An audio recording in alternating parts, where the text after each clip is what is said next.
It's beautiful here in Dublin, Stephen's Green, sitting here on a simple wooden park bench. Anyone can happen upon this bench by chance, but for me, it's not by chance. I had to come here to sit and gaze at this plaque of faceless figures who are holding up what looks like a huge sign, but they're really holding up sheets of laundry. On these pieces of laundry are words to the women who worked in the Magdalene Laundry institution and to the children of some of the members of those communities. Reflect here upon their lives. I trace my hands over these words, wishing I could trace my hands over the lines in my mother's face. A mother I didn't know. My real mother. Growing up, I thought my mother was my real mother, but she wasn't. I had a good childhood, a happy childhood, growing up in a nice middle-class house in Queens. I went to church on Sunday, to Catholic school, and marched in the St. Patrick's Day parade. But all the time, there were these images, like a memory of an old movie I saw on TV. Visions from the past that I wasn't sure about. I thought it was a dream. I remember a woman in an ugly brown, rough dress, kissing me, hugging me, and crying. And I remember her hands all red and rough and dry. I remember I was outside by some old gray buildings and it was cold and she had on a coat and I was playing with the button on her coat. It was a silver button with a decoration of a leaf inside, and the leaf would turn round and round in the button. She pulled the button off her coat and pushed it in my hand, and she was crying and said, "This is all I can give you." And the people were pulling her away, saying she had to go. And she whispered in my ear, "I love you," and kissed me on my forehead. I never saw her again. I remember hearing an anguished cry, a cry like an animal would make when it was hurt. I clutched that silver button in my hand, holding it all the time. I rode in a car, and out the window, I saw all this beautiful green grass, rolling hills of green grass. Sitting quietly with these strangers who were smiling and patting me on my head. And then a long train ride. And then a voyage on a boat. I can remember seeing the land, the green grass just slipping away as the boat sailed off. Endless days at sea with these strange people smiling at me. And then No more green grass, just cement and noise and a dirty city. All the time I hid my silver button from these strangers who had taken me on this trip away from the beautiful green grass and this lady who was crying and kissing me. Years passed. I went to college, a Catholic college, of course. Got married, started writing, and then there was the scandal of my divorce. Such a thing never happens to good Catholic girls. One day, helping my elderly mother move into her retirement home, we were going through her papers, these old photographs together, and I said to her what I always said to her: "It's a shame the movers lost the baby pictures of me. You have so many baby pictures of my two brothers." She let out a sigh and she started to cry, muttering she was so sorry, she should have told me sooner. She told me of her wanting to have a child, how desperate she was, and how she found a way to have me as her daughter. And then it all made sense to me. The rolling green grass of Ireland, the silver button I always kept. I hugged her and I told her I loved her and she would always be my mother. She couldn't tell me anything about my real mother.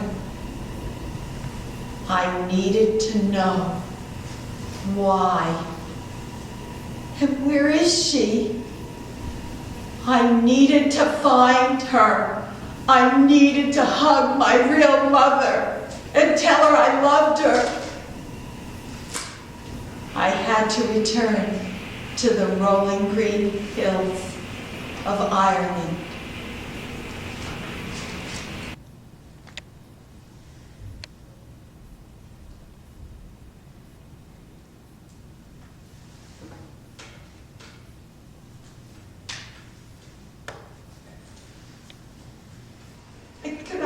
I cried, it was cold, and she was a little pretty thing. She liked to want to let me coat. She would play with it, making it go round and round. I pulled the button off my coat and put it in her hand, told her, "Here, me dear, I'll be coming for you." I whispered in her ear, "I love you." She dragged me away from her. I never saw my little girl from that day on. My little girl, born out of love, she was. It wasn't a bad thing I did. Growing up on a farm, a girl of 16, taking care of my father and my brother. My mom died when I was a babe.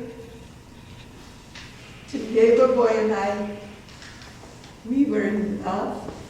We were to be married. He was going off to war. He was. I never did anything like that before. He promised to come back to me. My father beat me when I told him I was to have a baby. My father told me I brought shame on my family. He took me to the priest. I was so ashamed. They sent me off to the nuns. My father was so ashamed he made my brother take me there. My father said the nuns would set me right. I told him my father would be looking for me when he comes back from the war. The convent had these big cold. When they closed the gate, it sent a chill up your spine.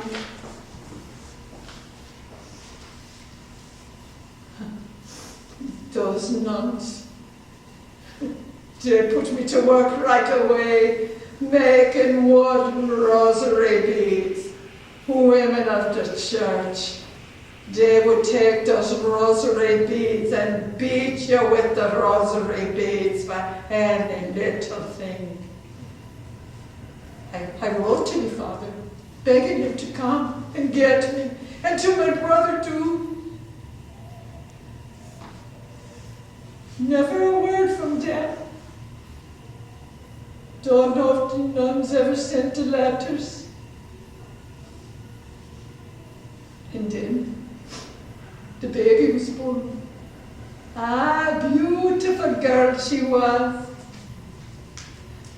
As soon as I had the baby, the nuns started about me signing the papers to give me baby away.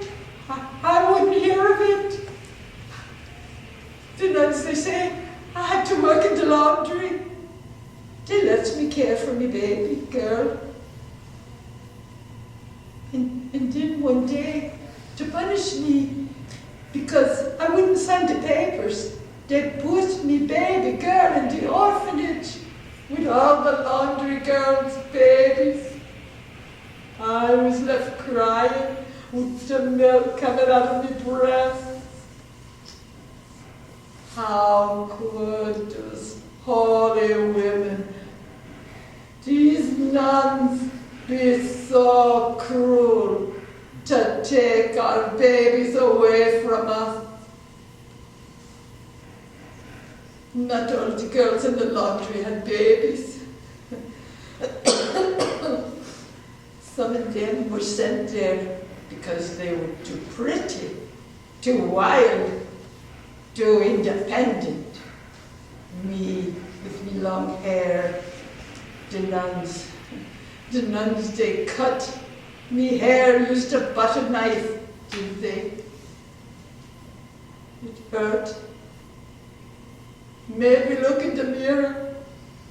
Those nuns were laughing at me.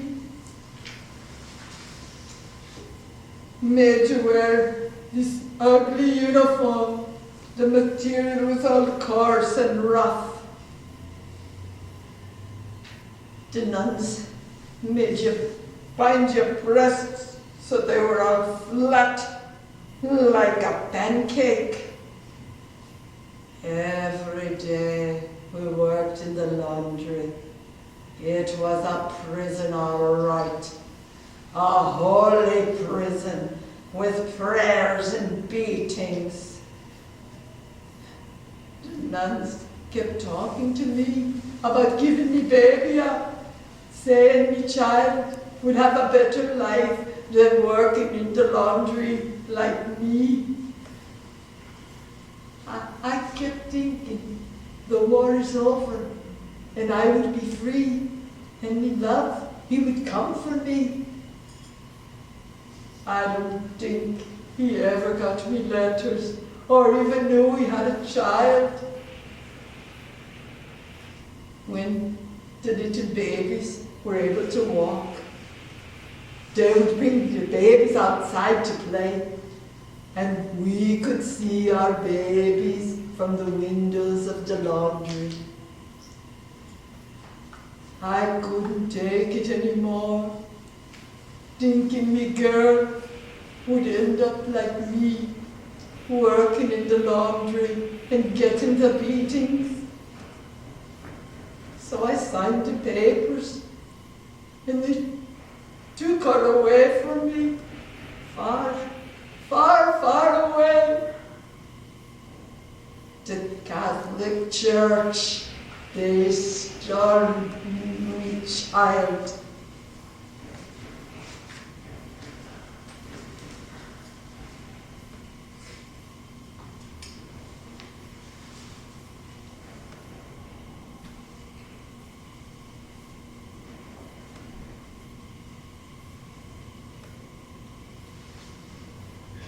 I started searching for my mother.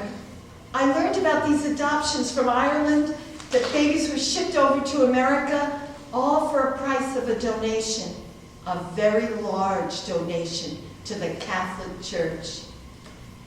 It all came out in 1993 when the Sisters of Our Lady of Charity sold their land to developers digging up the land. They found 133 bodies just in a big common grave. Some of these women buried there had died in childbirth. Others had committed suicide. After having to endure their life in these laundries, they were treated as worthless human beings in their life and in their death. These laundries housed unwed mothers, prostitutes, girls whose families couldn't control them, girls whose families didn't want them. You could be sent there for anything. Some of them were unclaimed in their deaths, and the nuns just buried them in a big common grave. These girls were kept in these convents working without pay. They could only leave if their families paid the nuns 100 pounds. Most of these families, they didn't have that kind of money. These girls were from poor families, so they were kept there. The Irish government was paying the Catholic Church £1 a week for each of these women, and 2 shillings and 6 pence for every baby. The church kept all the profits from these girls' work, the religious articles they made, the government contracts for the laundries, the greenhouses. Ironically, the invention of the washing machine put an end to these laundries.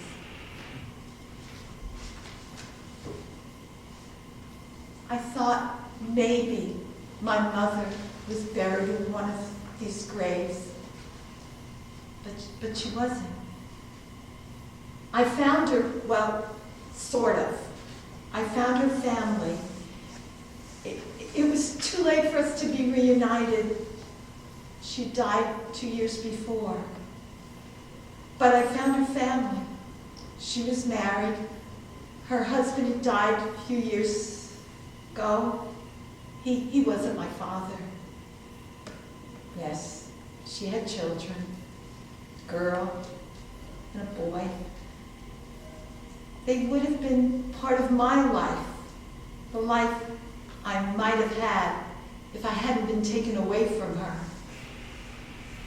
Her children had only learned about me when she knew she was dying. She had kept her life in the laundry and my birth a secret for all these years. She had felt such a sense of shame. She had endured a life in the laundry, and then one day her brother showed up. He took her away. Her father had died, and her brother had come to get her. She had been the dark secret in her family. I showed them the silver button. We brought out a box, and inside were 4 silver buttons with leaves on them, just like this one. Her children remembered seeing her with this little box and her always crying over these buttons. They would ask her about them, and she would say, "Someday I will tell you about these buttons." It was a long time ago. They told me she never saw my father. He had died in the war. She didn't even think he knew of my being born. She didn't know if he ever got her letters. And if he did write to her, she never got them. She didn't even have a picture of him.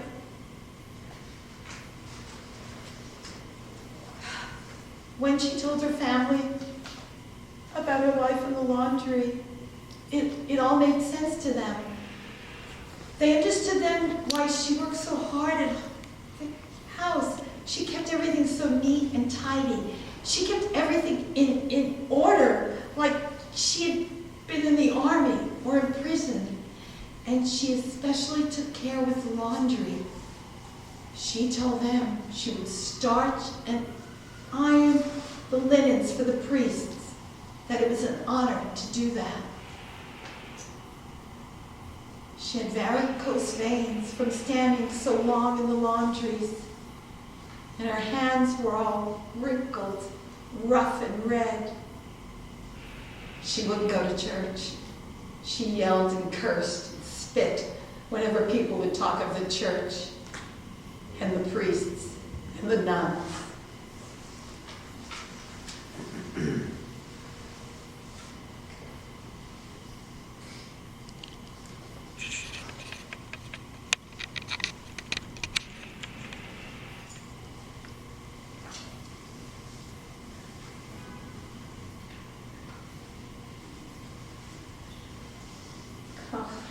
Oh, the priests, they were no better than the nuns. One of them would take me outside and he would expose himself to me. He would put his thing in me hand and make me hold it.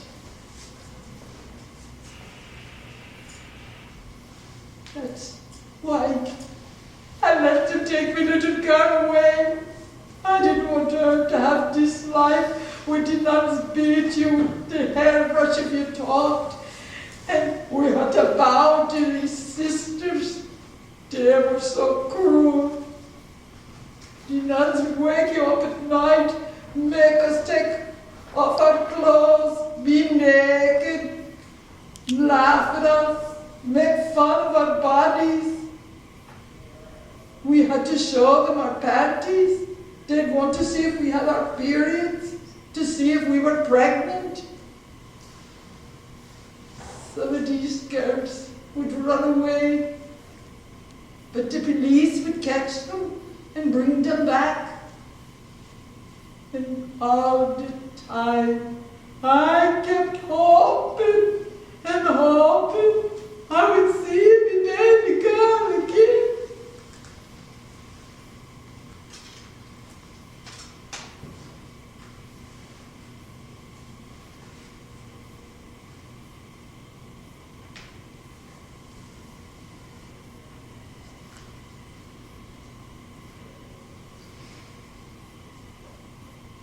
On March 4th of this year,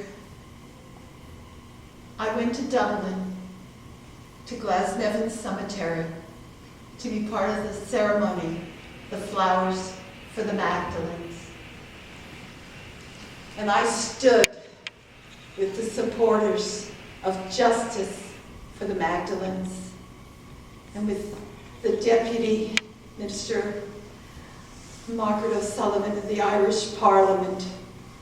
And we stood to honor the 133 Magdalenes buried in a common grave. The Irish Human Rights Commission has gone before the United Nations. They've called on the United Nations to issue a demand to the Irish government to pay reparations to the survivors of the Magdalene Laundries. I am taking up the cause. I am taking up this placard, and I'm going to walk all over Ireland. I'm going to stand in front of the site of every laundry. I'm going to stand in front of every government office building. I'm going to stand in front of the United Nations. I am going to do this until there is an apology and justice for all the Magdalene survivors and their long-lost children. I do this in honor of my